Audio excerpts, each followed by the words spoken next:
What's up, everybody? It's Rob live again and another interview.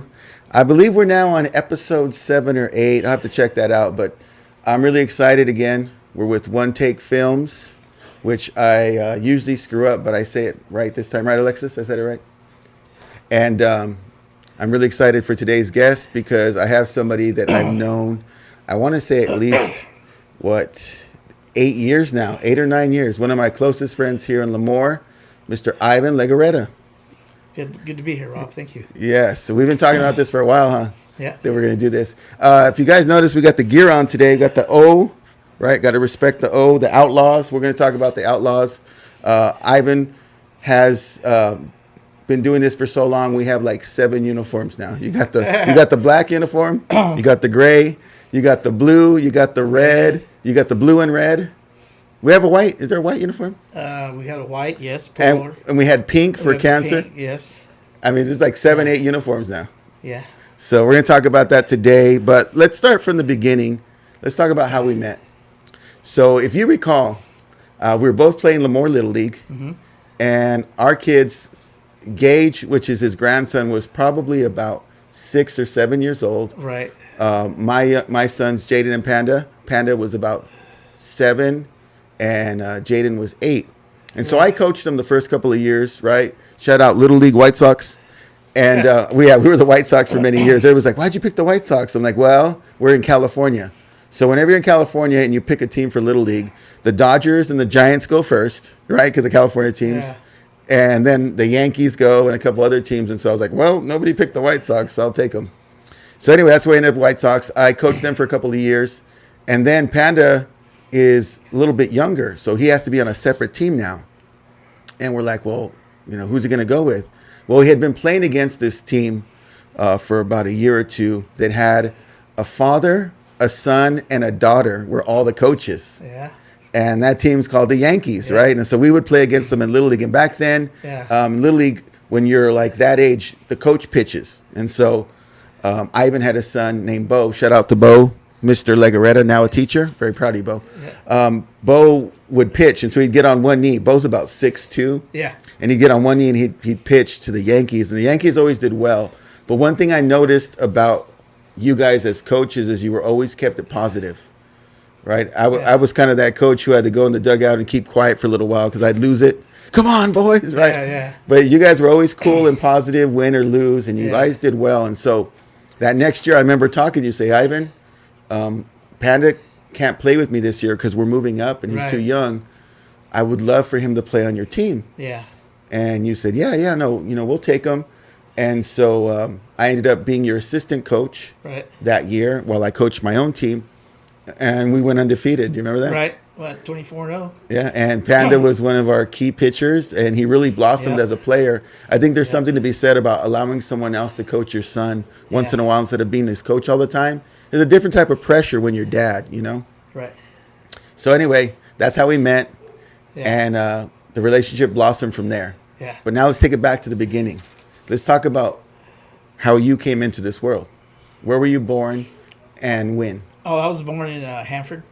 Back then, it was called the Sacred Heart Hospital. Is that the one on Lacey? No. Where was Sacred Heart? Man. Sacred Heart Hospital. I don't remember this one. Is that the one they say is a haunted one? I think it's on, I don't want to say it's Dowdy. Yeah, Dowdy. Is it Dowdy? Yeah. The Sacred Heart Hospital.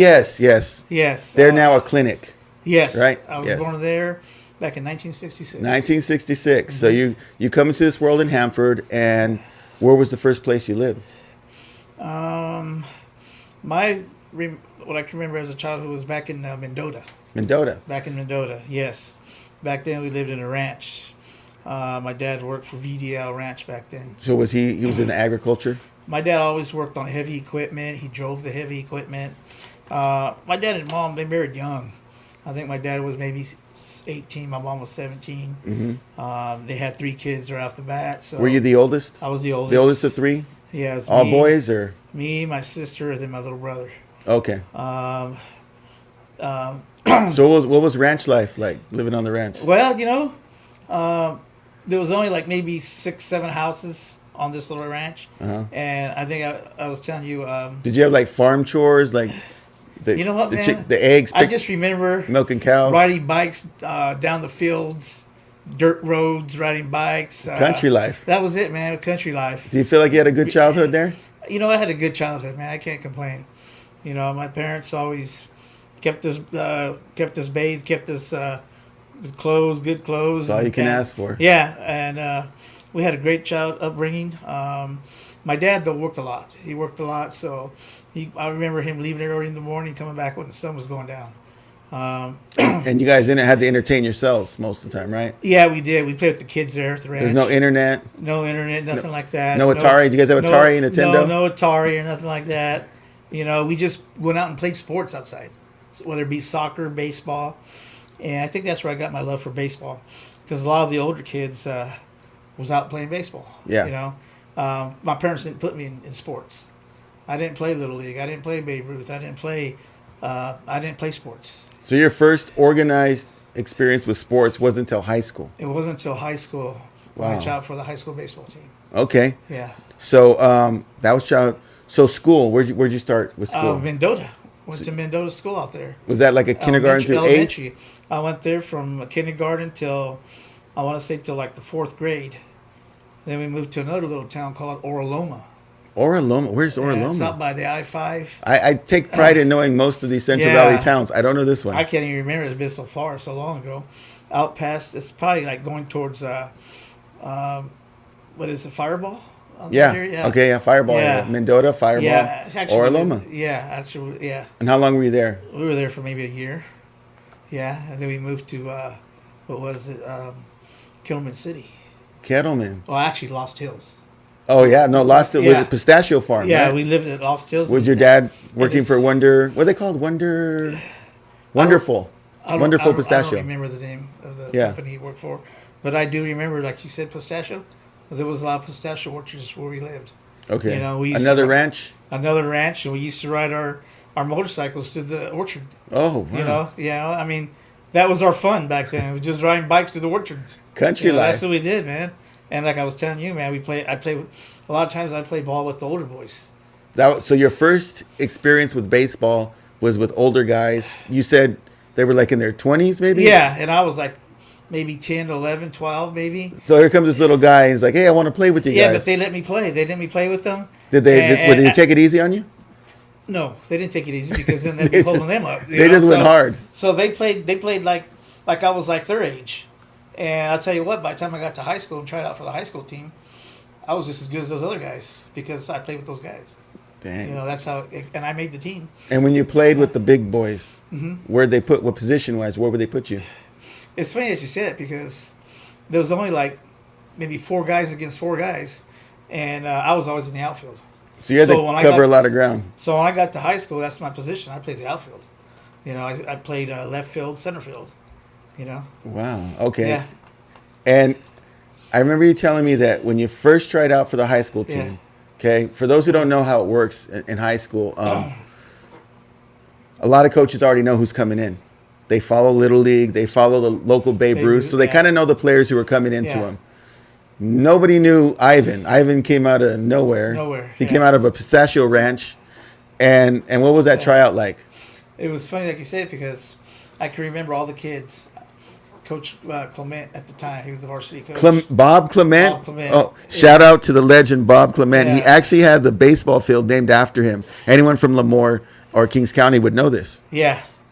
Bob Clement had everybody go out to center field, and he would hit fly balls like a mile high, it would seem like. And we had to hit our cutoff, second base. And I can remember him hitting me balls in the outfield. And I was used to it. Yeah. A man hitting balls like that to me. So I can remember him a few times. He'd stop to hold the drill up, and come running out to center field, and point at me and say, "What's your name, son?" And I would tell him. And he did that a few times, He's- and that's how I got to meet Bob Clement. he was like, "Where did this kid come from?" I liked it, man. I mean, Well, you love as a coach when a solid that athlete was- comes that yeah. you didn't expect. yeah, but you know what though, I didn't have a lot of things when I went to high school. You know, I didn't have the baseball pants when I tried out because What were you I using? don't think my parents, they didn't think I was really going to make it. I don't think. I Oh. don't think they trusted because I never played. I was wearing sweats. I wasn't wearing baseball pants. I wore sweats. I didn't have cleats. I was just wearing tennis shoes. Wow. Yeah, because my parents wanted to make sure that Before I spend this money, yeah, you better make the team. first. Wow, it's so different, huh? So yeah, it's a lot different, you know. You know, today when we watch players play, Yeah. I call it the oven mitt. Uh-huh. You know, the extra oven mitt for sliding now. Yeah. Oh yeah, yeah, yeah. So that's how advanced we are now. Yeah. We got the baseball pants now. We got the cleats. We got the belts, and we even have a special oven mitt for sliding in. Right, right. Well, back then too, you got to remember we used to wear our socks, and then we wear sanitaries Yeah. above our socks, The stirrups. and then we wear stirrups. Nowadays, I think kids just wear the colored socks. Just the colored socks. Yeah. Man, things have changed. Yeah, I think it's changed a lot. But I'm really impressed at how well prepared you were despite playing no organized yeah, sports. yeah. So that's your passion right there. Started on the ranch. Right, Then right. you get into high school. What was your high school career like? It was a good career. I liked it. I played freshman ball my freshman year, and I struggled my freshman year. I can remember every time up I was striking out. The reason being is I never seen kids throw the ball hard like that. You know. Yeah. It took me my sophomore year before I actually started, hitting the ball good. Were you discouraged at all, or it Was I just discouraged? No, because I was out there playing. you're having fun? I was out there having fun, man. So I wasn't discouraged. Would you say that was the best part of high school for you? Was baseball? Baseball, that was my best part of high school. I liked it. I liked the people I played with. What were you like as a student? I was the C, B kid. CB. Yeah. Because remember, I'm a teacher, so high school yeah. teacher. I need to know academically Yeah. what was happening I was a academically. C, B average student, you know. Ever get any trouble or I never got in any trouble at all. I showed up on time? showed up on time. You have a favorite teacher you still remember from back in those high school days? School? Probably Mr. Hammond. Mr. Hammond. What was his subject? Math. Algebra. Oh, you like math? Algebra. I failed math like 3 Yeah, times. Jim Hammond. I think he was actually the football coach at Lemoore High. Oh, okay. Back in the days. Yeah. He was probably my favorite teacher. So you graduate, right? Yeah. You get through high school, you graduate. Yeah. Was there any thoughts that you could play after high school? Like maybe know what? college I'm gonna or tell you right minor now, league? I'm going to tell you right now, I probably wish I would have, but I was working. I got a job. And I think the money got to me to where, I just want to keep working. So Yeah. I kind of pushed everything to the side, quit playing baseball, and just focused on working. And I was working at, it used to be called Food King Market here in Lemoore. In Lemoore, there was a Yeah. food. I know there's a Food King in Hanford. Yeah, it was Food King Market. Now it's called Best Buy. That was On Food Bush Street, King. yeah. Yeah, I go there all the time. Yeah. We're about a mile from there. Yeah. Yeah, it was. So that was your first job? That was my first Your job. son, Bo, worked there because I used to see him Bo there. used to work there. He worked out there first. That's crazy. For his first job. But yeah, I did that for a while. And then Pepsi, of course, right? No, I went to actually. It used to be called Farm Boys, but now it's called Costuless in Hanford. Okay, so you went from one supermarket to the other. Yeah. Then you started distributing for Pepsi after that? And a Pepsi salesman came in one day, and they said, "Hey man, we like the way you work. You know, would you come and apply for us?" You had a good work ethic. Yeah, so I went and applied with Pepsi, and before you know it, I was with Pepsi. There you are. And the reason I know about your Pepsi experience is because when I first met you, Yeah. I'm used to people not knowing where London's at, right? Because I'm from London. Yeah. London, California, folks. Don't get it twisted. Did they call I'm it not New European. London? Was it called New London? Road? Yeah, for the old schoolers, it was Yeah, New London. New London. And so when I mentioned it to you, Yeah. you were like, "Oh yeah, I've been to New London. Yeah. I go to the market there." And I was like, "What? Yeah. Somebody in Hanford, Lemoore knows London?" Yeah. It was because you're a distributor for Pepsi and Yeah. you made all these stops. Yeah. You even told me a story about London once where a guy was trying to take the Pepsis out of your truck. or- Yeah. Yeah. Wait, what I was that a young story? kid. Yeah, I was a young. Like I said, I was like maybe 24 probably, and back then we had the side loaders. I was on the truck driving a side loader. So anyway, one day I was out there. I didn't lock it up, and I heard my side door open. I went out there and there's a guy with my cases in his hand. He's know? taking Pepsis. Yeah, so I started chasing him and he dropped them all. But that's one of the stories of London. But I could tell you some more stories where From London? I was actually sitting in the cab one time, sitting there parked, and I looked through the rearview mirror, and there was a drug deal going on. Oh, wow. Scared the heck out of me, Rob. Well, I'd never seen that. Never seen it. So your first witness of a drug deal was in New London. Yes. Well, we have libraries now, so hopefully it's a better experience when you Yeah. go back. We have a community center. It's a much better place now, but back then, Yeah. the 90s was the height of our drug experience there in London. Yeah, the owner of I think the biggest market there in New London. Rory Keltner. He told me one day that someone broke into his store. Yeah. And he shot him. Yeah. That's what he told me. Unfortunately, that was the life back then. Yeah. Okay, and we're back. So, I want to ask you about the coaching thing. When did you start coaching? Now that you finished playing, when did you get back into it for baseball? You want to know something? Great question. My son Bo was playing. I want to say he was about 12 years old, and one day, me, my cousin, her husband, and there was one other member. We met at their house, and we talked about forming a travel ball team. Back then, we were going to call it the Lemoore Lightning baseball team, and we formed it. We got nothing but Lemoore players, and that's when I started coaching. So your first experience was Bo travel. Bo travel ball, and then from there, the high school found out we had a travel ball team and asked if we would join them as their feeder team, and we can use their fields to practice. Which is like the perfect, right? Which they do now with the dirt bags. They do that with the dirt bags now. Yeah, they gave the kids the high school uniforms, completely like Lemoore High, and we got to actually have the kids go onto the field and practice with the varsity guys. So that was pretty cool for the young kids too. Back then, Rich Levins was the head varsity coach. So this is 12 years old for Bo. For Bo, yeah. It's your first year coaching. But what happened is when we went with the Tigers feeder team, a lot of the players didn't want to go. Some wanted to stay with the Lemoore Lightning. So that kind of put a dagger. Division? Yeah, kind of divided it up. So what happened was the Lemoore Lightning started bringing Hanford kids in, and the Lemoore Tigers ended up nothing but Lemoore kids. And which team did you guys end up with? We went to the Lemoore Tigers. Okay. Yeah, and that kind of caused a big rivalry, when we played in tournaments. So that was Lightning and then the Tigers. Yeah, but 2 Lemoore teams. Yeah. So that still happens to this day. Yeah, there you go. Nothing's changed. Nothing's changed. We still have multiple teams. I recall it was about 2 weeks ago that the Lemoore or Central Valley Outlaws, which is you guys, played another Lemoore team, the Cannons. Yeah. In a championship game. Yeah. Right, I saw that on Facebook. Right. So the rivalries continue inner city. Oh yeah, still there. But I did that there, Rob, up until Bo was probably like 17 years old. So that's about 4 or 5 years of coaching there. Yeah, I did that with him. And then you fell in love with it. Fell in love with it.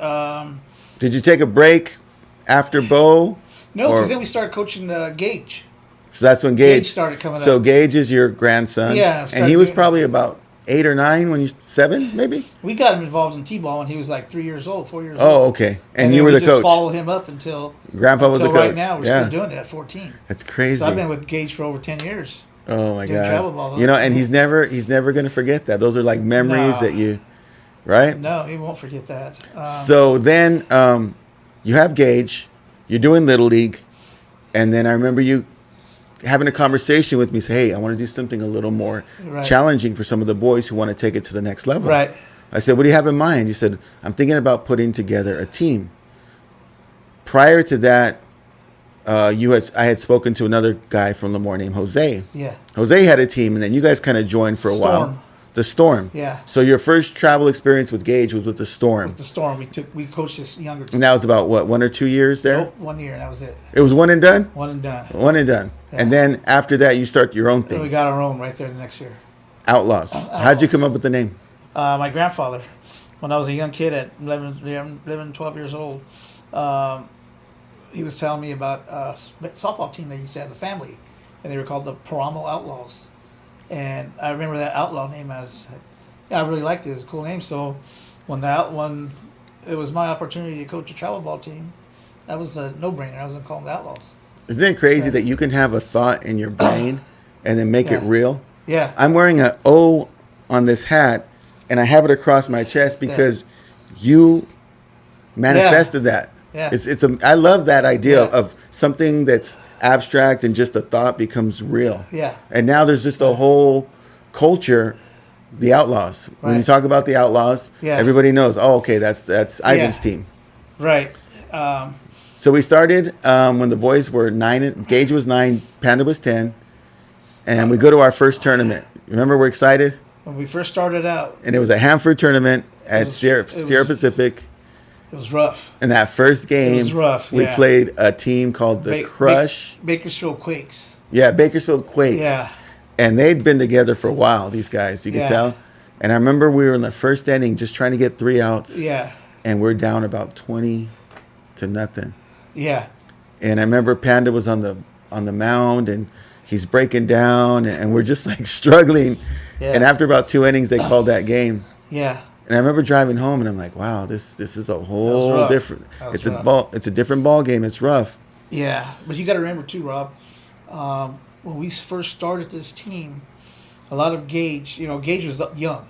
Yeah, he was playing up. He was playing up, but a lot of the kids on the team were also young. Yeah, So these kids were playing up their first year, and they were just getting beat up because they're Yeah. playing against faster pitching guys, a little bit more experienced. And finally, it got to the point where some of the kids quit. Because they couldn't handle it. yeah. And I don't blame them. I had to go tell some of the parents too that. Your Yeah. child's not quite ready for this level. Right. But now, if you look at us now, we can compete. Oh yeah. Yeah, No, we can I play. I was Yeah. I was gonna save this for later, but Yeah. let's fast forward to about 2 months ago. It was October. Yeah. My 2 sons, since how I met you, Jaden and Panda, Yeah. played with you on your 16U team. I've got 2 teams. Right. And on the 16U team, we played a Selma tournament. Yeah. We won every game. Right. And it was for Jaden his first championship. Yeah. So, I mean, we've come a long way. Yeah. But there has been so many things along the way where I thought the team might not last. And I'm going to share one Right. with you right now. Yeah. We didn't talk about it earlier, but we were driving to Granite Park. Uh-huh. And we used to play at Granite Park all the time, which is a field. It's a turf field in Fresno. Yeah. Nice stadium there. And we were driving, and that was our routine. We'd practice during the week. We'd drive on Saturday, and then I would call you, or you would call me to make sure I had all the players. Got to pick up a couple players on the Yeah. way. This is our routine. So it's Halloween of 2019 or 2020. It's Halloween. Uh-huh. And I'm driving. It was Halloween the night before. Or no, it was Friday night. Halloween was the next day. And we're driving to this tournament. I'm on the 41 freeway, and I get a call from you. Yeah. And I thought you were going to ask me, hey, do you have Cohen? Did you pick up Panda? How many guys you got in your car? Because we all needed rides, and I was one of the taxis, right? But you didn't. You had a different tone that day. Yeah. And do you remember what you said to me? I don't remember the exact words, but I couldn't believe it because, I had just talked to him that night. Yeah. It was a Halloween party that night that he went to. Yeah. And he sent me a text. Oh man, we got the early game, coach. And I'm like, yeah. I go, don't stay out too late. Well, that party, one of our coaches, Ronnie Johnson, gone to I don't know what happened with a couple other guys. Altercation. Yeah, they went outside, and one of the guys, one of the little thugs, they shot him and killed him. And yeah. That was my first experience with gun violence. Yeah. Although I grew up in London and there were some shootings here and there, I had never been directly connected to someone who had passed away from gun violence. Right. And that morning when you told me Ronnie passed, Yeah.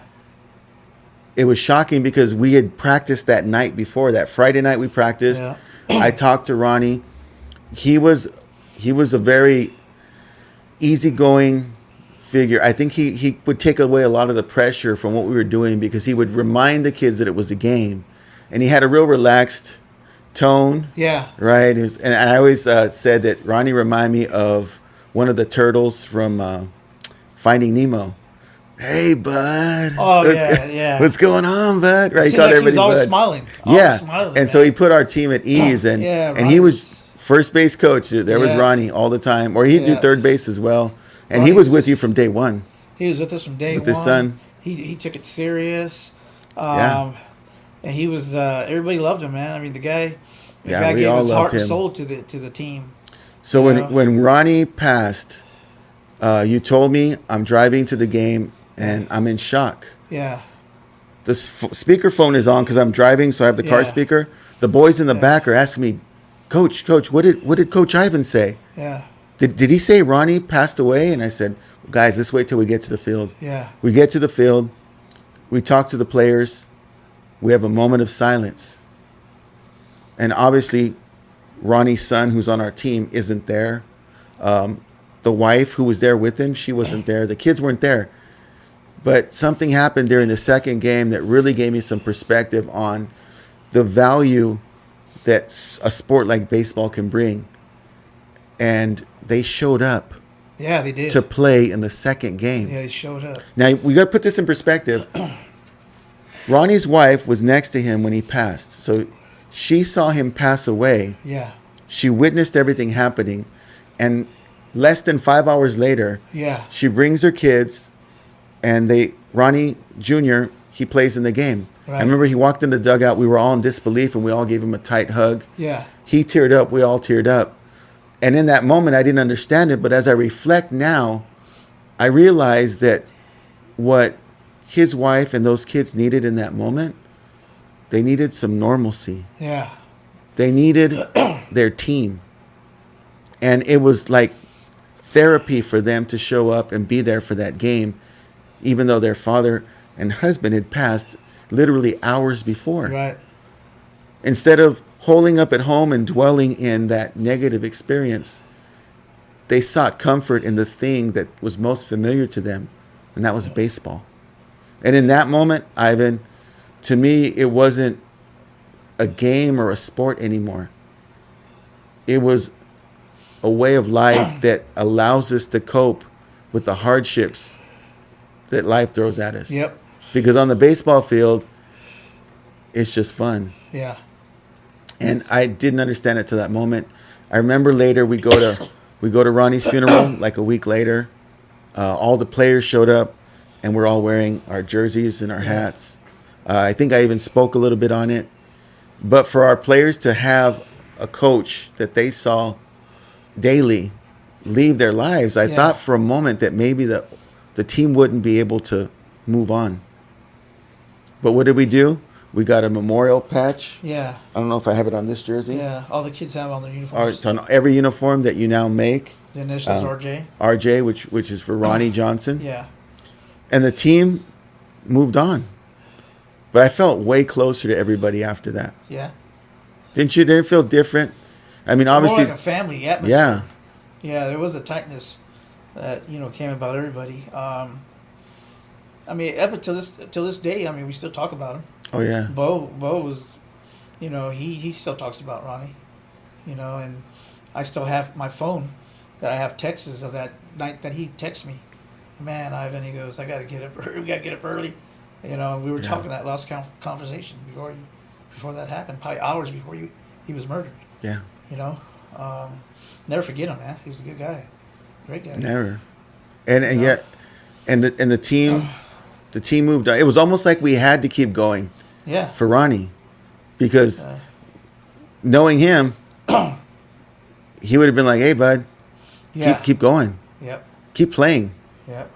Do that thing that you want to do." And his son, stayed with the team and kept playing. Yeah.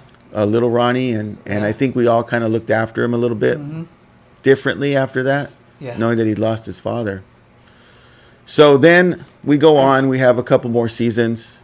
Ronnie's in our heart, that tragedy. And then the world shuts down. COVID-19. I didn't even know that term prior to this, right? And so COVID hits in about March of 2020. School shut down. Obviously, tournaments shut down for a while. Oh, yeah. Right? Any baseball interaction is done. Yeah. And myself, I'm going to ask One Take Films. Did you guys, either of you, get COVID? Did you go through the COVID experience? Yeah. You did? Yeah. Okay, so both of you. About 2 weeks? 2 weeks of COVID. 1 week. Myself, it was about a 2 week period. Yeah. The headaches, everything. But Ivan, unfortunately, had a much more, a stronger experience. Can you share a little bit about your COVID fight? This happened to me in 22 of, honestly, it was January, end of January. At the time, we were all homesick. My daughter, my son, Bo, Lexi, Bo, Cindy, and me. At the time, my daughter was studying to be an EMT. She is one now. But Lexi. it's weird, man. I mean, you got to believe in God, you know, because huh, my daughter was my angel. You know, I went to bed that night because I was feeling real tired, and everybody else was too. So everybody went to bed, and little did we know that while I was sleeping, my oxygen was dropping. You know, it was in the 40s, and it was just going to continue to drop until I passed away. But my daughter, for some reason, got up, and this is like 2 in the morning, and said, "Mom, I want to check Dad's vitals," you know, because he looked real tired when he went to bed. So she checked him, and right away she woke told my mom, "We got to get up. We got to take Dad to the hospital."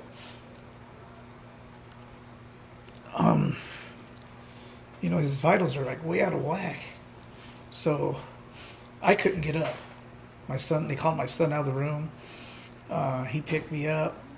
My wife picked me up, and they carried me to the truck and rushed me to the hospital. They were going to take me to Kauai, but my wife said that she saw that I was fading fast. So they stopped in Hanford, thank God. And right away they brought someone out with the wheelchair, and they rushed me into a room, and they said that I was COVID, right? But they checked my vitals, and they told my wife that I might not make it that night, that I had a 50-50 chance of survival. So I couldn't see my kids. She had to tell them at home that your dad might not make it tonight. They said they were going to put the BiPAP on me or some mask on me and crank it as much as they could. If that didn't work, next was going to be intubation. But they did tell her that if we do the intubation, he's not going to make it. You know, they've been through they've seen it so many times that they didn't think I was going to survive. But anyway, I was in there with that thing up my nose, and they had it cranked so fast. But after about a week of like that, being like that, they told my wife they could see a little bit of improvement, you know, in my oxygen. Instead of having it full blast, they were able to bring it down a little bit. But in between all this, so I can remember doctors coming in and asking me if I want to see a priest, you know. And I said, no, I don't want to see no priest. You know, I'm not going nowhere. Exactly. You know, and then I had another one come in next day, "Sir, you know, we have a priest. Would you like to see him today?" I said, "Ma'am, I'm not going nowhere." I go, "I already talked with God. He's not taking me. I'm going to be here." Amen. Yeah, I'm going to be here. He's not taking me. I mean, I made my peace the very first day I was in there. If God wanted to take me, I was ready, you know. But I didn't want, you know, please. I want to see my kids. I want to see my grandkids. You know, I want to see my kids grow up, see what they're going to be. Anyway, here I am today, you know. What they thought when I was in there was that my lungs just, you know, were just, you know, they were bad. They knew they were bad, but they thought that I could get them back to normal. So I was in there for a month and a half. They actually were able to bring the machine down. I was on 6 liters, which is still pretty high. They told me after a month, "Ivan, if you can walk for, 3 minutes, you know, and hold your oxygen at 90%, you know, we can let you go home and you'll be taken care of at home. You know, we'll bring the hospital to you in your home." So I said, okay. We tried it. Actually, they tried to pick me up on the bed, and just by sitting on the bed, my oxygen plummeted, and it plummeted to like in the 60s. So right away they said, "Lay down, you're not going nowhere." So I was struggling with that for a while, Rob, trying to get my oxygen to stay up. I was able to do it finally, and they did send me home. They put a little monitor in my bedroom. I had nurses come in the morning and in the evening to give me medication, to give me my shots. The doctor would just zoom in at any time of the night just to talk to me, see how I was doing. That went on for a while, until finally they thought that I was, you know, they brought it actually down to like a 4 liters, 5 liters. They were able to bring it down a little bit. They went ahead and took the monitors out, and they had Cindy take care of me like that with the shots and the medication. We tried to go in and see a pulmonologist, and I had to wait 9 months, Rob, to see one. 9 months to see so they could see my lungs. So here I am, not getting no treatment. I was blowing on a sporadic, I think they call it. I was blowing on that as for exercise. Oh yeah, I think I had one of those. Yeah, I did that for a while. Like the ball goes up. Yeah, I did that for a while. It's like lung exercises. And in the meantime, my job's telling me, hey man, you've been out almost a year. You have to come back or you're going to lose your job. So and now I'm in a tight spot. I'm the sole provider of my family. Is Leprino Foods going to let me take this into Oxygen the plant? tank. Yeah. I told them, I said, well, I'm getting better. I told them I'm better. I could take my cannula out. I could walk around. My oxygen will drop into the 70s. But I could stop, take a couple deep breaths, and get it back up. They won't let me take it in. They don't have a job for me to do that. I have to, continue to do the job that I do, which is working in the lab. I work in the lab, but you still got to walk the plant to get your samples. I did that for a month, Rob. My feet started swelling. My lungs. You actually went back to work? I went back to work. Without the tank? Without the tank for 8 hours. The tank was sitting in my truck.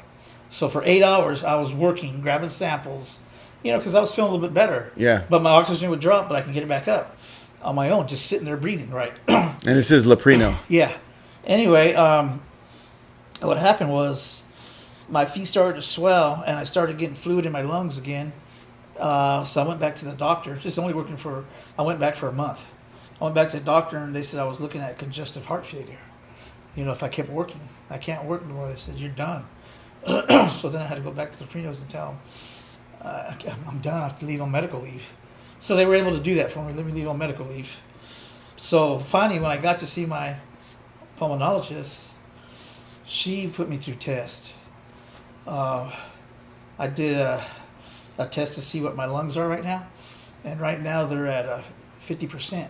Currently, right now? Currently, right now, my lungs are at 50%. Where's the normal lung capacity supposed to be for you to be off the tank? 100%, 99, 98. Okay. That's where the normal should be. Anything below 90 is not good, Rob. Okay. And right now, I could put this off, and it'll drop below 90. While you have the tank, oxygen, you're at 90, 100? When I have it on, Yeah. I'll hit about 92, 93. Okay. Okay. But when I walk, it'll drop. But where was I at? Oh, we took a test, and my lungs are at 50%. So what the pulmonologist told me was, she goes, 3 years from now, even 5 years from now, we're hoping that you're still the same. But you could take a turn for the worse. And we want to make sure you're ready in case that happens. What that means is I'm going to see her this month. In January, I'm going to see her. And she's going to probably schedule me to she talked about me going to Stanford. So to see if I qualify for a lung transplant. Because she said it's better that I qualify for it and I'm accepted. That way when the time comes, if I take a turn for the worse, I don't have to wait. I can go and have my lung transplant. So you're getting that set up now. So we're getting that set up now. Now, yeah. During that time, Uh-huh. you're in the hospital, right? The team's on hold. No. The team kept going. We keep going. I'm on the. Oh, when I'm in the hospital, yeah, we're on hold. But as soon as I can get on the phone, I'm talking to the coaches. I'm like, hey man, let's go. Let's keep playing. I'm in a better mood. Yeah. Not better mood. I'm feeling better, a little bit better. Yeah. I'm starting to call up tournament directors. Hey man, we're gonna get the Outlaws. Is this from the hospital? From the hospital room. I'm calling tournament directors. Get the Outlaws in there. They're playing. Okay. And that's how we did it. Would you say that the Outlaws in baseball kept you going? It kept me going, man. Because even though I was in the bedroom, in the hospital bed, I'd put on my Game Changer. Yeah. And I'd watch my Outlaws play on the Game Changer. Did you hear from any of the parents or players? I got cards. I heard from parents. I even heard from the Prinos. They brought me flowers, see how I was doing. Yeah, I felt good. I can imagine. People That's care. so uplifting. Yeah. And I remember you reached out to me too. Yeah. You had your church. Oh yeah. Say a prayer for me. Koinonia. And I'm here to say miracles happen. The nurses all said, "Ivan, you're a miracle, man." So you've been on the brink of Death. Death, yes. They told me I should. Given that experience, Yeah. I'm going to ask you a very important question. Yeah. You just be honest with me. Yeah. Do you think God is real? Oh, I know God's real. If anyone says that God's not real, then they're just kidding themselves, because I'm living proof. Everybody had me counted out, Rob, that I wasn't going to make it. And by the grace of God, I'm here. You know, Amen. I'm here. You know, so God is good, man. You got to believe in God, pray to God, and, you know, good things will happen, you know. Good things happen Like to good you. people, Rob. You know that? You know, and I have, not just talking about me, I'm talking about all you people that prayed for me when I was in the hospital and called me up and gave me encouragement. That helped me, you know, because I was in there alone except for Cindy calling me up. But, you know, when you have all these people that, you know, care about you, that also is big. You know, it's big. So Lets you know who your friends are, huh? So if there's someone sick out there, don't be afraid to pick the phone up or send them a card and tell them, you know, hope you get well. Think you're thinking about them. And prayer is real, right? Mm-hmm. Prayer is real. Yeah. Man, you're a testament to that. But you know, though, I always tell people, God doesn't give you more than you can handle, right? I was able to handle that first go around. Now I have another battle, Rob. I was diagnosed with a pulmonary fibrosis. You know, that's what they say I have now. My dad passed away from idiopathic pulmonary fibrosis. I saw my dad die. He went into the hospital walking, and I saw him go gradually from walking to having to be intubated. You know, the reason they call it idiopathic pulmonary fibrosis is because they don't know how the scarring of the lungs came about for him. The difference to me is they know how I got mine, COVID. That's what they're saying. COVID triggered something in me to get the scarring of the lungs. But they're giving me medication that hopefully it slows it, that it doesn't progress, and Yeah. I'm in trouble, you know. But that's my next battle is that, and I get a lot of exercise, Rob, because I go to these tournaments. I may not be this person I used to be, you know, picking up the ball, hitting balls to the kids, or demonstrating physically out there in the field, you know. But I go out there, I walk around, it helps my lungs, you know, because, you know, if I just sit at home and do nothing, that's gonna just.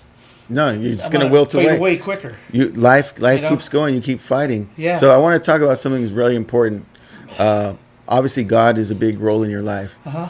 But when I talk to you and I see the role that your wife, Cindy, plays in all of this, I think it's just a strong reminder to all of us that you got to pick the right partner. Yeah.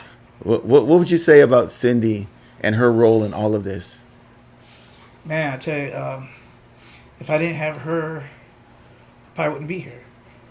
She takes care of me, you know. And sometimes I feel bad because, you know, I'm like, man, she didn't sign up to have to do this, and she tells me she does it because, you know, she wants me here. She loves me, man. She don't care. Yeah, I'll do whatever I can. What did they say? They said for better, Yeah. for worse. Right. Till death do us part. I mean, it's tough sometimes in the morning because people don't realize, you know, they see me with this, they see me with this. Oh, he's walking around. In the morning, I have it hard because for me just to get up, walk from here to the restroom, I'm huffing and puffing, I'm struggling, and sometimes it gets too bad to where I get lightheaded, I get dizzy, think I'm gonna pass out, you know, and I'm like cranking this up, trying to get as much oxygen as I can so I don't. Yeah. You know, it's some in the mornings was very difficult for me because I can't walk from one room to the next without it dropping so bad. But after taking all my medications to get me going, I'm able to walk around a little bit better, move around. I'm just so amazed at what you're still doing. Yeah. I see on Facebook you guys are at the games. My boys play with you guys when they can. Yeah. And I think that the outlaw legacy, right? it more than anything, bigger than baseball, the legacy of the Outlaws will be that no matter what life throws at you, you just keep going. Right. And nobody epitomizes that more than Ivan in the dugout with the oxygen tank. Well, you know what I tell these kids too, because sometimes these are young kids, and some of them take it too hard. Yeah. The game, they take it too hard. Yeah, mind you. But you got to remember, baseball is a game of failure. Yeah. And I say, you know what? Don't take it too hard. Don't take it serious. Don't take it that serious. You're only 14, 15 right now. See this tank right here? That's serious. And when you're in that position, then you can go ahead and take it serious. But as for right now, have fun, man. You're a kid, play baseball, have fun, enjoy the game. I'm out here because I want to see you guys have fun. I'm out here because you guys make me happy. You guys are, whether you win or lose, it don't matter. Me, the way I see it right now, I win every time I step on that field. Yeah. I'm here. So. And he's still here. Still here, man, thank you for coming in today. Hey, I know it's a struggle. Yeah. But you made the time to be here. No problem, You man. brought in the tank. Yeah, no problem. And I think you're going to inspire a lot of people with this interview. So I thank you, Ivan. Yeah. Friends for No life, problem. man. Outlaws for life. Yes, sir. Thank you, Rob. Thank you. So we're going to end it like this, folks. As we always do, this is Rob Live with the legend, the baseball legend, Ivan Legarreta, letting you know that you just keep going. And as always, love, peace, and chicken grease. I'm Rob Live, and we're out.